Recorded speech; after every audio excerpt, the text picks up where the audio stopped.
রোজায় ধরিছে আমার না, এই শিলং সালাউদ্দিন সাহেবের হাঙ্গেরের স্বরাষ্ট্র উজির 2 দিন আগে কইছে বিডিআর বিদ্রোহের জন্য নতুন করে তদন্ত কমিশন হবে। আচ্ছা, আবার গতকাল কইছে না না হবে না নতুন কমিশন, সে নাকি আগের রিপোর্ট পড়ে দেখে নাই। কইছে আগে পুরো প্রতিবেদন না দেখেই পিলখানা হত্যাকাণ্ডের তদন্ত কমিটি নিয়ে কিছু মন্তব্য করেছিলাম। আমি 2-1 দিনে দেখেছি, আমি কয়েকদিন আগে এই রিপোর্টটা পুরো না দেখেই কিছু কথা বলেছি যেগুলো আজকে সংশোধন করতে চাই। আমরা নতুন করে কোনো তদন্ত কমিশন করব না। আপনি বলেছেন যে আপনারা নতুন করে একটা তদন্ত কমিশন না, এটা একটু আগে কি বললাম যে আমি তো পুঙ্খানুপুঙ্খ রিপোর্ট না দেখে কথা বলেছিলাম, আজকে এটা সংশোধন করলাম, একটু আগে তো বললাম। এখন তার সংশোধন করিচ্ছে। তখন কিন্তু কইছিল তাদের ইস্তেহারে আছে পুনঃ তদন্ত করার কথা, কয়দিনে আওলায় গেছে। এর আগে কইছিল মব সৃষ্টি করে দাবি আদায় করা বন্ধ, সব বন্ধ হবে, মব কালচার শেষ, ফুল স্টপ। কোথাও যদি এমন ঘটনা করে আমাদের রিয়াকশন হবে অত্যন্ত কঠোর। কিন্তু আজকেই মব কইরা বাংলাদেশ ব্যাংকের গভর্নরের তারায় দেওয়া হইল। দেখেন শিলং সালাউদ্দিন কিছু কইছে এটা নিয়ে, কয় নাই। কঠোর রিয়াকশন হয়েছে, হয় নাই। তার গায়ে হাত দেওয়ার চেষ্টা করা হয়েছে। যে লোকটা বিধ্বস্ত ব্যাংকিং সেক্টরকে ধ্বংসস্তূপ থেকে উদ্ধার করলেন, তারা অপমান করে বের করে দেওয়া হইলো, বিএনপির লোকেরা করেছে। 25 বিলিয়ন থেকে 35 বিলিয়ন করে গেল যে লোকটা রিজার্ভ দেশের, কি অপমানটাই না করলো বিএনপি। তবে এটা মব কিনা বলা মুশকিল। ফুন্দের আলো এটারে মব কইছে, আবার একই গ্রুপের দিল্লি স্টার এটারে বিক্ষোভ বলছে। বিক্ষোভ, ওরে বাবা! মানে কোনটারে সে মব বলে, কোনটারে বিক্ষোভ বলে, এটা দিয়ে বুঝবেন যে কিভাবে সে ভাষা নির্মাণ করে, সত্য নির্মাণ করে কিভাবে। শয়তানিটা তার কোথায়? মানে ট্রান্সক্রম গ্রুপ আধা মমিন হয়েছে। আধা মমিনের গল্প জানেন? জানেন না? ও মৌলানা ভাসানী তো বামপন্থীদের সাথে রাজনীতি করত, জানেন তো? সেই জন্য ওনারে রেড মৌলানা কওয়া হইতো। উনি বাংলাদেশের আলেম ওলামাদের কাছেও কিন্তু প্রিয় ছিলেন। তো আলেম ওলামাদের একটা অভিমান ছিল মৌলানা ভাসানীর ব্যাপারে, যে মৌলানা আমাদের সাথে রাজনীতি না করে বামপন্থী নাস্তিকদের সাথে রাজনীতি করতেছেন। তো এইটা কিছু হইলো, তো একদিন একদল আলেম ওলামা মৌলানা ভাসানীরা ধরছেন, কইতেছে হুজুর কে আপনি কেন এই নাস্তিকদের সাথে রাজনীতি করতেছেন? তো মৌলানা ভাসানী হাইসা কয় সমস্যা কি? আলেম ওলামারা কয় কেন ওরা বলে আল্লাহ খোদা নাই, আপনি ওদের সাথে কেমনে থাকেন বলেন তো হুজুর, এটা সমস্যা না? তো মৌলানা ভাসানী কয় আরে দূর, ওরা আধা মুমিন হয়ে গেছে। ওই আধা মুমিন হয়ে গেছে মানে? আরে ও তো আধা কলেমা পড়ে ফেলিছে। তো সবাই বলে কেমনে ওরা আধা কলেমা পড়লো? তো মৌলানা ভাসানী কয় কলেমা লাইলাহা আছে না, লাইলাহা মানে কি কোনো উপাস্য নাই, তাই না? তো ওরা কলেমার এইটুকু বলে, এটা তো 8 আনা, তাই না? আমি সাথে আছি, বাকিটাও কয়াই নেব ওদের, ওরা 16 আনা মুমিন হয়ে যাবে ইনশাল্লাহ। এইরকম আধা বস্তুনিষ্ঠ সাংবাদিকতা হয় না। দিল্লি স্টারকেও এটা মব বলতে হবে, কারণ বাংলাদেশের জার্নালিস্টিক ভোকাবুলারিতে এই মব শব্দটা দিল্লি স্টার আমদানি করেছে ইন্ডিয়া থেকে 1/11 টাইমে। এটা আমাদের মনে আছে, এটা রেফারেন্সও আছে। বামপন্থী আর বিএনপি করলে এটা বিক্ষোভ হয়ে যায় না, আর আমরা কিছু করলে এটা মব হয়। শয়তানি শয়তানি, জাউরার জাউরামি। এইটারে আমার দেশ নয়া দিগন্ত বা সংগ্রাম মব বলছে কি? আমার চোখে পড়ে নাই।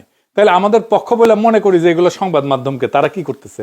আমরা ইউটিউব সোশ্যাল মিডিয়ায় ফাটাই দিতে পারবো, কিন্তু আমাদের এই সোশ্যাল মিডিয়ার কন্টেন্ট তো ইনস্টিটিউশনাল মেমোরি তৈরি করে না। মানে আপনি গুগল সার্চ দিলে আমার কথা তো পাইবেন না, পাইবেন? চ্যাট জিপিটিতে জিজ্ঞেস করেন, আমার কথা পাবেন, পাবেন না। আপনি পাবেন এই মিডিয়ার কথা। তাই সোশ্যাল মিডিয়ার রিচ হয় অনেক, অনেক মানুষকে উদ্বুদ্ধ করতে পারে, অনেক মানুষ দেখে, কিন্তু ইনস্টিটিউশনাল মেমোরি যেটা, সেটা তৈরি করতে পারে না। আমরা যে সমস্ত মিডিয়াকে আমাদের সমমনা বলে মনে করি, তারা যদি আমাদের কথাবার্তা, আমাদের ন্যারেটিভকে আগায় নিয়ে না যায় তাদের প্রিন্ট মিডিয়াতে, তারা যদি পাল্টা ন্যারেটিভ তৈরি করতে না পারে, তাইলে আওয়ামী বাকশালী এলিট ইন্ডিয়ান ন্যারেটিভ কেমনে ভাঙবেন? যাই হোক, মূল আলাপে চলে আসি। এই মনসুর সাহেবকে সরায় কারে বসানো হইল? এই যে সংসদ নির্বাচন হইল না, এটা পরিচালনার লক্ষ্যে 41 সদস্য বিশিষ্ট কেন্দ্রীয় নির্বাচন পরিচালনা কমিটি গঠন করেছিল বিএনপি। ওই কমিটির সদস্য ছিল হেরা সোয়েটার্সের এমডি এবং গার্মেন্টস ব্যবসায়ী মোস্তাকুর রহমান। দেখেন হাসিনার আমলে মোস্তাকুর রহমান গার্মেন্টস ব্যবসায়ীর গার্মেন্টসের সামনে, সোয়েটারের সামনে কি মিলাদ মাহফিল, দোয়া মাহফিল করিচ্ছে দেখেছেন? মুজিব রেনিয়া, সর্দের বডিগার্ড রেনিয়া, দেখেছেন? বিএনপির লোক। নির্বাচনের আগে বিএনপির জামাই কোটার বুদ্ধিজীবী গর্ব করে বলছিল বিরোধীদের অর্থমন্ত্রী হওয়ার মতো ফিগার নাই। জামায়াত ইসলাম যদি সরকারে আসে তাতে অর্থমন্ত্রী কে হবে? তাদের কোনো প্রিপারেশন নাই। আসলে মূল ঝামেলা ছিল বিরোধীদের না, ওদেরই বিভিন্ন সেক্টরে যোগ্য লোক নাই। এই জন্য দেশের ইতিহাসে প্রথমবারের মতো একজন গার্মেন্ট ব্যবসায়ীকে আইনা কেন্দ্রীয় ব্যাংকের গভর্নর বানায় দেওয়া হইল। মাত্র 2 মাস আগে গত ডিসেম্বরে মিউচুয়াল ট্রাস্ট ব্যাংকে বিশেষ নীতিমালায় 2 বছরের গ্রেস পিরিয়ড সহ 10 বছরের মেয়াদে তার মালিকানাধীন গার্মেন্টস কোম্পানি হেরা সোয়েটার্স লিমিটেডের 89 কোটি টাকা বকেয়া ঋণ পুনঃস্তবশীল করছে। মানে এটা খেলাপি ঋণ ছিল। লুটপাটের সব কারিগরের সাথে বাংলার লুথার কিং এর সিস্টেম হয়ে গেছে। তারাই মব তৈরি করে আগের গভর্নরকে, মনসুর সাহেবকে ব্যাংক থেকে বের করে দিছে। ব্যাংকিং খাতকে যেই লোকটা গত 1.5 বছরে আবার ঠিকঠাক করছিল, তাকে না সরাইতে পারলে চলতেছিল না বাংলার লুথার কিং এর। উনারা সরাইলে একজন ঋণ খোলাপি সেটা ছোটখাটো গার্মেন্টস ব্যবসায়ীকে গভর্নর বানাইলো লুথার কিং। একটা দেশের সেন্ট্রাল ব্যাংকের প্রধান, গভর্নর কেবল একজন ব্যাংকার না, তিনি মূলত রাষ্ট্রের আর্থিক সার্বভৌমত্বের রক্ষক। এটা একটা বিশাল পজিশন। আর্থিক সার্বভৌমত্ব আসলে কি? 1 নাম্বার হইতেছে নিজের মুদ্রার উপরে, নিজের টাকা পয়সার উপরে নিয়ন্ত্রণ। দেশ ঠিক করবে কত টাকা ছাপাবে, সুদের হার কত হবে, মুদ্রাস্ফীতি কিভাবে নিয়ন্ত্রণ করবে। যদি অন্য দেশ বা সংস্থার চাপে এই সমস্ত ঠিক করতে হয়, তাহলে আর্থিক সার্বভৌমত্ব কমে যায়। IMF বললো, বিশ্বব্যাংক বললো এটা করো ওইটা করো, ওই চাপটা যদি সহ্য করতে না পারে গভর্নর, তাইলে IMF বিশ্বব্যাংকই দেশ চালাবে, আমরা না। 2 নাম্বার বৈদেশিক ঋণের উপরে স্বাধীনতা। যদি কোনো দেশ এত বেশি বিদেশি ঋণে ডুবে যায় যে ঋণদাতারা বলে এই বাজেট কাটো, ওই বাজেট কাটো, ভর্তুকি বন্ধ করো, এই কর বাড়াও, তাইলে বাস্তবে সিদ্ধান্ত নেওয়ার ক্ষমতা তার নিজেদের থাকে না, ওরা নিয়ে নেয়। তাই তো করে IMF, ওয়ার্ল্ড ব্যাংক তো তাই করে, বলে এইখানে ভর্তুকি দেওয়া যাবে না, এইখানে কাটো, এইখানে দাম বাড়াও, বিদ্যুতের দাম বাড়াও, এইটা করো সেইটা করো। আমাদের অর্থনীতি আমরা চালাই না, ওরা চালায়। 3 নাম্বার ব্যাংকিং ব্যবস্থার নিরাপত্তা। দেশের ব্যাংক যদি বিদেশি শক্তি বা রাজনৈতিক গোষ্ঠীর নিয়ন্ত্রণে চলে যায়, তাহলে অর্থনীতি ঝুঁকিতে পড়ে যায়। একটা উদাহরণ দিয়ে বুঝি, ধরেন আপনার নিজের বাড়ি আছে, কিন্তু মাসের শেষে আপনি কি খাবেন, কি কিনবেন সব সিদ্ধান্ত নেয় যদি আপনাকে যে ঋণ দিছে সে, তাহলে বাড়ি আপনার, কিন্তু নিয়ন্ত্রণ তো আপনার না। রাষ্ট্রের ক্ষেত্রে একই কথা। আর্থিক সার্বভৌমত্বের মানে হইতেছে নিজের টাকার মূল্য, ব্যাংকিং ব্যবস্থা, ঋণ এবং অর্থনীতি নিয়ে স্বাধীনভাবে সিদ্ধান্ত নেওয়ার ক্ষমতা। তার মানে বাংলাদেশ ব্যাংক আর সোনালী ব্যাংক এক ধরনের ব্যাংক না। তাহলে এই কেন্দ্রীয় ব্যাংক আর সাধারণ ব্যাংকের মধ্যে তফাৎ কি? সাধারণ ব্যাংক আমরা এটা প্রত্যেকদিন ব্যবহার করি, আমরা যাইতে পারি ওইখানে, টাকা জমা রাখি, ঋণ নিই, বাড়ি বানানোর লোন নিই বা ব্যবসার লোন দিই, এরা ক্রেডিট কার্ড দেয়, চেক দেয়, লাভ করার জন্য ব্যবসা করে, জনগণকে সেবা দেয়। উদ্দেশ্য কি? লাভ করা। কাজ করে সাধারণ মানুষের সাথে আর ব্যবসা প্রতিষ্ঠানের সাথে। সাধারণ মানুষ তাদের টাকা জমা রাখে, এই টাকা নিয়ে এসে আরেকজনকে ঋণ দেয়, আমাদেরকেও ঋণ দেয়, ব্যবসা প্রতিষ্ঠানকেও ঋণ দেয়, আর এই টাকা ঋণ দিয়ে সে লাভ করে ব্যাংক। আপনার অ্যাকাউন্ট যে ব্যাংকে আছে সেটা সাধারণ ব্যাংক। আর সেন্ট্রাল ব্যাংকটা কি? এটা হলো দেশের সব ব্যাংকের মা বাপ, এরা দেশের টাকা ছাপে। আপনি টাকা খুলে দেখেন, ওখানে বাংলাদেশ ব্যাংকের গভর্নরের সিগনেচার আছে। এরা টাকা ছাপায়, সুদের হার ঠিক করে ব্যাংক কত সুদ দেবে, সব ব্যাংক ঠিকভাবে চলতেছে কিনা সেটা তদারকি করে, দেশের ডলারের রিজার্ভটা সামলায়। আপনি বাংলাদেশ ব্যাংকে যেতে পারবেন না, কারণ বাংলাদেশ ব্যাংক সাধারণ মানুষকে সেবা দেয় না, এ পুরো দেশের অর্থনীতি নিয়ন্ত্রণ করে। বাংলাদেশ ব্যাংক কোনো ব্যবসা করে না। ব্যাংকের লক্ষ্য হচ্ছে আর্থিক স্থিতিশীলতা ঠিক রাখা। সে কাজ করে সরকার, অন্যান্য ব্যাংক এবং আর্থিক প্রতিষ্ঠানের সাথে। 3 ধরনের এন্টিটির সাথে কাজ করে। সাধারণ ব্যাংক আপনার টাকার দেখভাল করে, কেন্দ্রীয় ব্যাংক দেশের টাকা এবং অর্থনীতির দেখভাল করে। তা আমরা তাইলে এই লোক হয়েছে তো কি হয়েছে, একজন গেছে আরেকজন আসছে, কি সমস্যা? এখানেই সমস্যা। সেটা হচ্ছে একটা দেশের সেন্ট্রাল ব্যাংকের গভর্নর হইতে কি কি যোগ্যতা থাকা উচিত, এটা আমাদের জানা থাকা দরকার। 1 নাম্বার টাকার ভাষা বুঝতে পারতে হবে। তিনি যেন ভালোভাবে বোঝেন টাকা কত ছাপলে বাজারে আগুন লাগে, মুদ্রাস্ফীতি হয়, সুদের হার বাড়ানো কমানোর প্রভাব কি, ডলার রিজার্ভ কিভাবে সামলাইতে হয়, ব্যাংক কিভাবে চলে সেটা জানতে হবে, কোন ব্যাংক ঝুঁকিতে আছে, ঝুঁকিতে পড়তে পারে, খেলাপি ঋণ মানে যে ঋণ নিয়ে যে টাকা মেরে দেয়, পাচার করে দেয়, এটা কেন বাড়ে এটা ধরতে পারবে, প্রয়োজনে কঠোর সিদ্ধান্ত নিতে পারবে। সে নিজেই তো খেলাপি ঋণ গ্রহীতা, সে কিসের সিদ্ধান্ত নেবে? সততা থাকতে হবে, সরকারের চাপে অযথা টাকা ছাপাবে না, দুর্নীতিগ্রস্ত ব্যাংকে বাঁচাইতে নিয়ম ভাঙবে না, এবং এই কাজ করছে এখনই, দায়িত্ব নিয়ে করছে, এটা পরে আমরা আসতেছি। ঠান্ডা মাথা থাকতে হবে, সংকট আসলে ভয় না পেয়ে মানুষকে আস্থা দিতে হবে। সব মিলায় সেন্ট্রাল ব্যাংকের প্রধান এমন মানুষের হওয়া উচিত যিনি ফাইন্যান্স বোঝেন, চাপ সামলাইতে পারেন, আর দেশের টাকার মূল্য রক্ষা করতে সাহসী ভূমিকা রাখতে পারেন। শিক্ষাগত যোগ্যতা কি থাকা উচিত? অর্থনীতি, ফাইন্যান্স, ব্যাংকিং এ উচ্চশিক্ষা, কমপক্ষে মাস্টার্স, পিএইচডি হলে সবচেয়ে ভালো। ম্যাক্রো ইকোনমিক্স, মুদ্রানীতি, আর্থিক বাজার এই সম্পর্কে গভীর জ্ঞান বা পেশাগত অভিজ্ঞতা থাকতে হবে। এখন আবার আমার ক্ষুদ্র ভাতার ভগিনীরা কবে, দাদা ম্যাক্রো ইকোনমিক্স আবার কি? এটা আমি কলে আগে আমার ভিডিওত করছিলাম, তাও আজকে একটু বুঝাই দিই। দুইটা জিনিস, ম্যাক্রো আর মাইক্রো ইকোনমিক্স। ম্যাক্রো ইকোনমিক্স হলো পুরা দেশের অর্থনীতির বড় ছবিটা দেখা। এটা একজন মানুষের আয় ব্যয়ের হিসাব না, এটা পুরা দেশের আয় ব্যয়, জিনিসপত্রের দাম, চাকরি, টাকা, ঋণ সব একসাথে বোঝা। সহজ একটা উদাহরণ দিই, ধরেন একটা পরিবারের একটা সমস্যা হইলো, একজনের আয় কমলো, এটা মাইক্রো ইস্যু, মাইক্রো। কিন্তু পুরা গ্রামে যদি সবার আয় কমে যায় সেটা ম্যাক্রো ইস্যু। ম্যাক্রো ইকোনমিক্স কি দেখে? মুদ্রাস্ফীতি দেখে, সব জিনিসের দাম বাড়ছে কেন এটা দেখে, বেকারত্ব দেখে, কেন সবাই বেকার হচ্ছে, চাকরি পাচ্ছে না কেন, জিডিপি দেখে, দেশ বছরে কত উৎপাদন করছে সেটা দেখে, সুদের হার দেখে। এটা ম্যাক্রো ইকোনমিক্স। সুদের হারের উপর নির্ভর করে ঋণ নেওয়াটা সহজ না কঠিন। ডলার রিজার্ভ দেখে, দেশের হাতে কত বৈদেশিক মুদ্রা আছে। মাইক্রো ইকোনমিক্স দেখে ব্যক্তি বা একটা কোম্পানির অর্থনীতি। ম্যাক্রো ইকোনমিক্স দেখে পুরা দেশের অর্থনীতি। আপনার পকেটের টাকা নিয়ে হিসাব হচ্ছে মাইক্রো, দেশের টাকার ভবিষ্যৎ নিয়ে হিসাব ম্যাক্রো। ম্যাক্রো ইকোনমিক্স হচ্ছে কত টাকা ছাপাবো, সুদ কত রাখবো, জিনিসপত্রের দাম কিভাবে কমাবো, ডলার কিভাবে বাঁচাবো, এই বড় সিদ্ধান্তগুলোর বিজ্ঞান হইতেছে ম্যাক্রো ইকোনমিক্স। বুঝিছাও? বড় ব্যাংকে যদি কাজ করে আসে, আর্থিক প্রতিষ্ঠানে দীর্ঘ অভিজ্ঞতা থাকে যদি, তাহলে খুব ভালো হয়। সেন্ট্রাল ব্যাংক বা আন্তর্জাতিক সংস্থা যেমন IMF, বিশ্ব ব্যাংক এই সমস্ত জায়গায় কাজ করে আসছে, আর্থিক নিয়ন্ত্রক সংস্থায় কাজ করে আসছে, তাইলে ভালো হয়। ব্যাংকিং খাতের তদারকি এবং ঝুঁকি ব্যবস্থাপনা বোঝার ব্যক্তিগত গুণাবলী আছে, এটা হইলে ভালো হয়। সততা এবং স্বচ্ছ ভাবমূর্তি আছে, রাজনৈতিক চাপ সামলানোর ক্ষমতা, সংকটের সময় ঠান্ডা মাথায় সিদ্ধান্ত নেওয়ার ক্ষমতা। সংক্ষেপে বললে ভালো পড়াশোনা থাকতে হবে, বাস্তব আর্থিক অভিজ্ঞতা থাকতে হবে, সততা এবং সাহস থাকতে হবে। এই চারটা জিনিস না থাকলে একজন মানুষ সেন্ট্রাল ব্যাংকের প্রধান হওয়ার উপযুক্ত না। বিএনপি এলাকা কইতেছে সব দেশে সরকার বদল হইলে নিজের লোক বসায়, কথা সত্য। কিন্তু আপনারে দুইটা জিনিসের জবাব দিতে হবে, কেমন করে কোন পদ্ধতিতে আপনি বদলাইতেছেন, আর 2 নাম্বার বদলায় কারে দিতেছেন। আপনি মনসুর সাহেবকে তো মপ করে বদলাইলেন, আর যারে বসাইলেন সে কি কোনোভাবে মনসুর সাহেবের মতো যোগ্য? চিফ প্রসিকিউটর তাজুলকে আপনি সরাইলেন, একই ঘটনা। নতুন যে চিফ প্রসিকিউটর দিচ্ছেন সে কি তাজুলের চাইতে যোগ্য? যোগ্য না। দেখেন সে কেমনে কথা বলে। ট্রাইব্যুনালে চিফ প্রসিকিউটরের দায়িত্ব পেয়েছি। আমি কৃতজ্ঞতা প্রকাশ করছি আমি যে দল করি, আমার দলের প্রতিষ্ঠাতা স্বাধীনতার মহান ঘোষক শহীদ রাষ্ট্রপতি জিয়াউর রহমান, আমার পরম শ্রদ্ধেয় নেত্রী দেশনেত্রী বেগম খালেদা জিয়া এবং আমার নেতা মাননীয় প্রধানমন্ত্রী জনাব তারেক রহমানের প্রতি আমি কৃতজ্ঞতা প্রকাশ করছি। আমি খুব কনফিডেন্ট যে আমার 17 মাসের সময়ে যে বিচারগুলো হয়েছে, যে রায় হয়েছে, যে ডকুমেন্ট আমরা প্রডিউস করেছি, এই ব্যাপারে উচ্চ আদালতে গিয়ে কোনো রকমের এই জিনিসগুলোর ব্যাপারে কোনো অপ্রমাণ হওয়ার সুযোগ নেই, জাজমেন্ট উল্টে যাওয়ার কোনো সুযোগ নেই।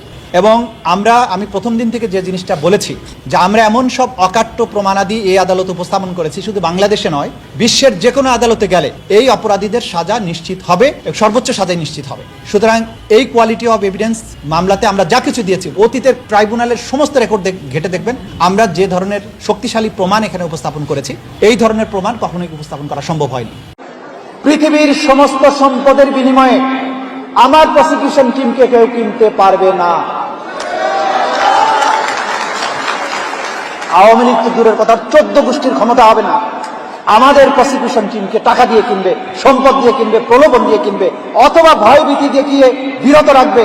ইনশাল্লাহ এমন শক্তি পৃথিবীতে কেউ দেখাতে পারবে না। দেখেছেন? এবার আসেন তারেক রহমানের গভর্নরে দেখি, এই গভর্নর যারা বানাইছে তার যোগ্যতা কি। সে একটা গার্মেন্টস চালায়, ছোটখাটো, বড় গার্মেন্টসও না, 500 কর্মীও নাই এবং ভালোভাবে চালাইতে পারে নাই, বিজনেসম্যান হিসেবে ব্যর্থ, সেই জন্যই 89 কোটি টাকা খেলাপি ঋণ। অনেকে কয় ব্যবসা করতে দেয় নাই, হাসায়েন না, মিলে ঝুলে ছিলেন সবাই।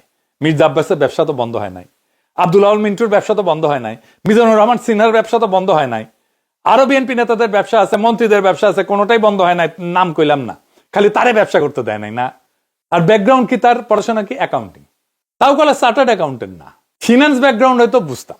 ফিনান্স আর অ্যাকাউন্টিং এর তফাৎ কি, এটা একটু বুঝাই বলি। যারা জানেন তারা তো জানেনই, যারা এই বিষয়টা একটু পরিষ্কার করে বুঝেন না তাদের বলে রাখা ভালো। আমিও যে ভালো বুঝি তা না, তাও চেষ্টা করি একটু বোঝানোর জন্য। অ্যাকাউন্টিং হইতেছে কোত্থেকে টাকা আসলো কোথায় গেল এই হিসাব রাখা, আয় ব্যয়ের খাতা, ব্যালেন্স শিট রাখা, লাভ ক্ষতির হিসাব করা, ট্যাক্সের হিসাব করা। এটা মূলত আপনি যে টাকা খরচ করছেন অতীতের হিসাব এটা দেখে।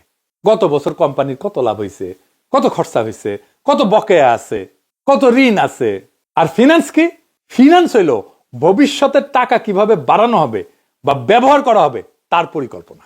ফিনান্স ভবিষ্যতের জন্য, অ্যাকাউন্টিং অতীতের জন্য। আমরা বর্তমানে থাকি, আমাদের দুইটাই লাগে। আমার ফিনান্স লাগে, আমার অ্যাকাউন্টিং লাগে। অ্যাকাউন্টিং অতীতের টাকার হিসাব করে আর ফিনান্স ভবিষ্যতের টাকার হিসাব করে। কোথায় বিনিয়োগ করলে লাভ বেশি, ঋণ নিব নাকি শেয়ার ছাড়বো, ঝুঁকি কেমন এই বিনিয়োগের, সুদের হার কত, এটা ভবিষ্যতের সিদ্ধান্ত। এটা অঙ্ক কষে বের করতে হয়। দুই দিকে লিখে দেন এডিটর সাহেব। অ্যাকাউন্টিং হিসাব রাখা, ফিনান্স সিদ্ধান্ত নেওয়া। অ্যাকাউন্টিং অতীতের হিসাব দেখে, ফিনান্স ভবিষ্যতে কিভাবে কাজ করবে সেটা দেখে। অ্যাকাউন্টিং রিপোর্ট তৈরি করে, ফিনান্স বিনিয়োগ এবং ঝুঁকি বিশ্লেষণ করে। অ্যাকাউন্টিং বলে টাকা কি হইল, ফিনান্স ঠিক করে টাকা আসলে কি হবে। বুঝেছেন তো?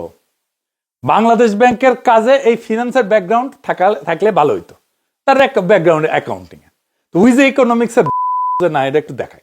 দেখেন কি কইছে, সে কইছে সুদের হার কমাবে, এটা নাকি তার অগ্রাধিকার। আমার ঘোড়া হাসবি না, আমি তো আমার ঘোড়াও টায়ার্ড হয়ে গেছে। এ ভালসুন কয় কি, আমাদের মুদ্রাস্ফীতি হইতেছে 9%-এর মতো। জানেন তো মুদ্রাস্ফীতি কি জিনিস? মানে ধরেন আপনি গত বছর যে জিনিসটা 100 টাকায় কিনতেন সেই জিনিসটা এই বছর কিনতে আপনার 109 টাকা লাগে। এটাই মুদ্রাস্ফীতি, মানে টাকার মান কমে গেছে। মানে আমাদের জিনিসপত্রের দাম প্রত্যেক বছর 10% করে বাড়তেছে প্রায়। এইখানে আপনি যদি 5% সুদ করেন, কমায় দেন, তাইলে কেউ আর ব্যাংকে টাকা রাখবে? মানে আপনি নিজে আজকে যে জিনিস 100 টাকায় কিনতেছিলেন সেটা সামনের বছর কিনবেন 110 টাকা, আপনি জানেন। আর ব্যাংকে রাখলে কি হবে? আপনার 100 টাকা বাইরে 105 টাকা হবে এই সুদে। এটারে বলা হয় রিয়াল রিটার্ন, মানে আপনার টাকা কমে যাবে আরো। রিয়াল রিটার্ন মানে সুদের হার থেকে মুদ্রাস্ফীতি বাদ দিতে হয়। ইনফ্লেশন যদি হয় 9% আর সুদ যদি হয় 6%, তাহলে রিয়াল রিটার্ন নেগেটিভ 3% আপনার। সুদ যদি 7% হয় তাহলে নেগেটিভ রিটার্ন -2%। সুদ যদি 8% হয় তাহলে নেগেটিভ রিটার্ন -1%। সুদ যদি 9% হয় তাহলে কোনো নেগেটিভ রিটার্ন নাই। সুদ যদি 10% হয় তাহলে পজিটিভ রিটার্ন আছে আপনার 1%, আপনার রিয়েল রিটার্ন। আপনি আসলে 1% সুদ পাচ্ছেন। অর্থাৎ সুদ 9%-এর নিচে হইলেই মানুষ ক্ষতিগ্রস্ত হবে, মানুষ ব্যাংকে টাকা রাখবে না। আপনি খালি দেখেন ওয়ার্ল্ড ব্যাংকের ডেটা, পরপর 4 জন বাংলাদেশ ব্যাংকের গভর্নরের পারফরমেন্স দেখেন। রিজার্ভ বাড়াইছে সবচেয়ে বেশি কে? মনসুর সাহেব। মুদ্রাস্ফীতি কমাইছে সবচেয়ে বেশি কে? মনসুর সাহেব। এই ভালসুন তো ইকোনমিক্সের বেসিক জানে না। নিজের ছোট একটা সোয়েটার কোম্পানি ঠিক মতো চালাইতে পারেন আর তারা সারা বাংলাদেশের অর্থনীতির দায়িত্ব দিয়ে দিচ্ছেন। অর্থনীতি খারাপ হয়ে যাবে দেখেন, আমি কয়ে গেলাম। মিলাই নিন। বিএনপির লোকেরা পছন্দ করে না এই নিয়েও। অনেকে তো প্রকাশ্যেই বলতেছে আপনি জানেন তারা কারা, কিন্তু এখন তো নিরপেক্ষ সাজা লাভ নাই। এই বিএনপিকে ক্ষমতায় আনার জন্য তো দিওয়ানা হয়েছিলেন, ক্ষমতায় আনবেন কিন্তু লুটপাটের দায়, অদক্ষতার দায় নেবেন না, এটা তো হয় না। আর একটা জিনিস আছে, কি সেটা? কনফ্লিক্ট অফ ইন্টারেস্ট বলে একটা জিনিস আছে না? যেই লোক নিজে একটা ব্যবসায়ী, যে ব্যাংক থেকে লোন নেয়, এখনো তার খেলাপি ঋণ আছে, তাকে বাংলাদেশ ব্যাংকের গভর্নর বানাইছে যে ব্যাংকগুলোর কন্ট্রোলিং অথরিটি। হাসিনার এর চাইতে বেশি চক্ষু লজ্জা ছিল, এর তো চক্ষু লজ্জাটাও নাই। বেসিক নর্মস মানে না একটা বিজনেসের, একটা দেশের, একটা রীতির, একটা নিয়ম মানে না, রাষ্ট্রের কোন নিয়ম। একটা মজার জিনিস দেখবেন, আর ডাক নাম ছিল মইন। আমাদের বেসে কিন্তু মানে আমরা যে বেসে সেই বেসে আর কি, আমার সমান বয়স আর কি। 80-র দশকে ফুলকুড়ি আসরের সাথে কাজ করতো। এটা বোধহয় 87 সালে ঢাকার মুক্তাঙ্গনে ফুলকুড়ি আসরের ছড়াপাঠ অনুষ্ঠান হিসেবে মোস্তাকুর ছড়াপাঠ করিচ্ছে। ফুলকুড়ি জানেন তো, শিবির, ছোট শিবির আর কি, মানে শিবিরদের শিশুদের সংগঠন আর কি, জামাতের শিশুদের সংগঠন সোজা কথা। শেষ পর্যন্ত ফুলকুড়ি থেকে আসা গুপ্ত জামাত শিবিরকে লাগলো বাংলাদেশ ব্যাংক সামলাইতে। হ্যাঁ আল্লাহ, আমরা দরবেশ বানায় দাও। গুপ্ত গুপ্ত। আচ্ছা, উনি আইসা কি করলেন? আইসাই বিএনপির মন্ত্রী আব্দুল আল মিন্টুর ব্যাংকে 1000 কোটি টাকা দিচ্ছে তারল্য সংকট কাটানোর জন্য। মানে মাল পাতলা হয়ে গেছিল, ঘন হবি ঘন। হ্যাঁ, তারল্য মানে বুঝেন তো, মানে ব্যাংকের টাকা ঢুকে খেয়ে ফেলছিল আব্দুল আল মিন্টু, দেউলিয়া হয়ে যাওয়ার কথা। বাংলা লুথার কিন আমার আপনার টাকা দিল ওই ব্যাংকে, দুর্বল ব্যাংকে, যে ব্যাংক একটা অদক্ষ ব্যাংক, বন থেকে হেগে আসা মিন্টু তো চেয়ারম্যান, আর ডিরেক্টর হয়েছে বিএনপির আরেক মন্ত্রী জনাব জাকারিয়া তাহের, ওই গৃহায়ন এবং গণপূর্ত মন্ত্রণালয়ের মন্ত্রী। মানে ভাগভুগ করে নিয়ে খাইতেছে, এলোমেলো করে দে মা, লুটে পুটে খাই। এইভাবে লুটপাট করার জন্য এরা ক্ষমতাতে এসেছে, টাকা ছাপবে আর বাতিল ব্যাংকগুলো আবার বাঁচাবে আপনার আমার টাকায়। ক্যাপিটালিজম, পুঁজিবাদের একটা তো ব্যবস্থা আছে, যে কোম্পানি চলতে পারে না, যে ব্যাংকরাপ্ট, তাদের অ্যাসেট ব্যাংকরাপসি আইন অনুযায়ী নিলামে বিক্রি করে তাদের পাওনাদারদের টাকা পরিশোধ করা হয়। সারা দুনিয়াতে এটা নিয়ম, কোম্পানি ডিজলভ করে দেওয়া যায়। ক্যাপিটালিজম হইতেছে প্রফিট অ্যান্ড লসের সিস্টেম। এখানে লস প্রফিটের মতোই সমান গুরুত্ব। কোন কোম্পানি লস করলে এটা অর্থনীতিকে বলে যে ওই ব্যবসার ওই মালিকের কোনো কার্যকারিতা নাই, ওটা বাতিল মাল, তাদেরকে ডিজলভ করে ফেলা উচিত। যে প্রতিষ্ঠান পারফর্ম করে না, ক্যাপিটালিজমে সেই প্রতিষ্ঠানের বাইসে থাকার কোনো অধিকার নাই। আমেরিকার অর্থনীতিতে হাজার হাজার কোম্পানি ব্যাংকরাপ্ট হয়, আবার হাজার হাজার নতুন কোম্পানি তৈরি হয়, এভাবে অর্থনীতি আগায়। অর্থনীতিবিদ ইয়াজেফ সুম্পেস্তার, অনেকে বলে জোসেফ সুম্পেস্তার, আমেরিকান অস্ট্রিয়ান পরে অস্ট্রিয়ান অর্থনীতিবিদ, পরে আমেরিকা চলে গেছে, হার্ভার্ডে পড়াইতো। তার ক্রিয়েটিভ ডিস্ট্রাকশন একটা থিওরি আছে, সেটা বলে যে এইভাবে ভালসুন বাজে কোম্পানিগুলো ডিজলভ করে মাইরা ফেলাইতে না পারলে বা অর্থনীতিতে কোনো ক্রিয়েটিভিটি আসে না। অর্থনীতির ক্রিয়েটিভিটির জন্য, অর্থনীতিকে বাইসে থাকার জন্য এই খারাপ ব্যাংক, খারাপ প্রতিষ্ঠান, এগুলো ধ্বংস হয়ে করে দেওয়া উচিত। সেই জন্য বলছে ক্রিয়েটিভ ডিস্ট্রাকশন, সৃজনশীল ধ্বংস। আমি বলে দিতেছি কি হবে, এই গভর্নর খালি টাকা চাপাবে আর রুগ্ন শিল্পগুলোকে দিবে, আর ওরা টাকাগুলো পাচার করে দিবে, ইন্টারেস্ট রেট কমাবে, মানুষ ব্যাংক থেকে টাকা তুলে নেবে, সেটা সামলাইতে আরো টাকা চাপাবে, মুদ্রাস্ফীতি আকাশে উঠবে। টের পাবেন কিভাবে? শুধু সোনার দামটা দেখবেন ধাই ধাই করে বাড়তেছে সোনার দাম, আর আপনার ব্যাংকে রাখা টাকা তেজপাতা হয়ে যাবে। যে জিনিস আজকে 100 টাকায় কিনতেন সেটা 150 টাকায় কেনা শুরু করবেন কয়েকদিনের মধ্যেই। দেখেন বাংলা লুথার কিং এর সরকার ইকোনমিক কোলাপস করে ধপাস করে পড়বে। হাসিনার বিরুদ্ধে রাজপথে মানুষ নামছিল কোটা সংস্কারের জন্য না, মানুষের জীবনযাপন অসম্ভব হয়ে গেছিল, এমন ভাবে অর্থনীতি কোলাপস করছিল। আওয়ামী লীগ বিএনপির চাইতে দক্ষ ছিল ম্যানেজার হিসেবে। আমরা সবসময় এই ভুলটা করি, পাকিস্তানিদের হটাইতে যায় ইন্ডিয়ারে ডেকে আনেছি। মুরব্বীদের জিজ্ঞেস করে দেখেন পাকিস্তান আমলের চাইতে ভালো ছিল নাকি মুজিবের শাসন। আবার ফ্যাসিস্ট হাসিনারে তারায় আনলাম বিএনপিরে, কুত্তা তারাইতে যায় আমরা নেকড়েকে ডেকে আনি। এটা আমাদের দুর্ভাগ্য। তাও ভাগ্য ভালো, সুশীলেরা বাংলাদেশকে আফগানিস্তান হওয়া থেকে বাঁচাইছে। এবার জয় বাংলা বলে বুড়িন্ডি হওয়ার পথে রাস্তা ধরেন বাঙ্গু সুশীলেরা। বুঝবেন কি জিনিসের মধ্যে পড়িছেন, কি গাড্ডায় পড়িছেন, এটা বুঝবেন, বোঝা শুরু করবেন এখন থেকে। এখনই তো আউকাও শুরু হয়ে গেছে, এখনো তো বুঝিছেন বাংলাদেশ ব্যাংকের গভর্নরের দেখে। এখন প্রশ্ন করতে পারেন আমাদের সপ্তাহে এক রক্তপাত কি বৃথা গেল? না, যায় না। 2024-এ যে বিপ্লব হয়েছিল সেটা শেষ ছিল না, সেটা ছিল বাংলাদেশের জন্য একটা বিপ্লবী কাল পর্বের সূচনা। পৃথিবীর তাবৎ বিপ্লবে একই জিনিস ঘটে, বারবার ঘটে। বাংলাদেশকেও অস্থির একটা সময় পার করতে হবে, আরো কিছুদিন। আবার সংকটে পড়বে বাংলাদেশ, মানুষ আবার অস্থির হয়ে পথে নামবে, আবার একটা লড়াই হবে। মনে রাখেন যতদিন বাংলাদেশে পুরনো ব্যবস্থা, পুরনো লুটপাট, পুরনো সংবিধান থাকবে, ততদিন বারে বারে রাজপথে নেমে আসবে সাহসের আবাবিলেরা। বিপ্লব এমন একটা শক্তি যা মরে না, বারে বারে ফিরে আসে। যতদিন না সে নতুন একটা রাষ্ট্র ব্যবস্থা তৈরি করতে পারে, ততদিন পর্যন্ত বিপ্লবের আগুন নেভে না। বিপ্লব শান্ত হয় না, বিপ্লবীরা শান্ত হয় না। বিপ্লব কখনো পরাজিত হয় না, ইতিহাসের চাকা পিছনের দিকে যায় না। বিপ্লব মানে শুধু রাস্তায় নামা না, বিপ্লব মানে প্রাতিষ্ঠানিক শুদ্ধি, বিপ্লব মানে অর্থনৈতিক নৈতিকতা, বিপ্লব মানে রাষ্ট্রকে দল থেকে আলাদা করা। মনে রাখবেন, বিপ্লবকে দমন করা যায় কিন্তু বাতিল করা যায় না। ইতিহাস ধৈর্য ধরে কিন্তু ইতিহাস ক্ষমা করে না। বিএনপিকেও ইতিহাস ক্ষমা করবে না, কারণ তারা প্রথমেই জুলাইয়ের সাথে গাদ্দারি করছে এবং বাংলাদেশের মানুষের সার্বভৌম আকাঙ্ক্ষার সাথে বিশ্বাসঘাতকতা করছে। এই গণবিরোধী বিএনপির পতন অবশ্যম্ভাবী ইনশাআল্লাহ। ইনকিলাব জিন্দাবাদ, আজাদি জিন্দাবাদ।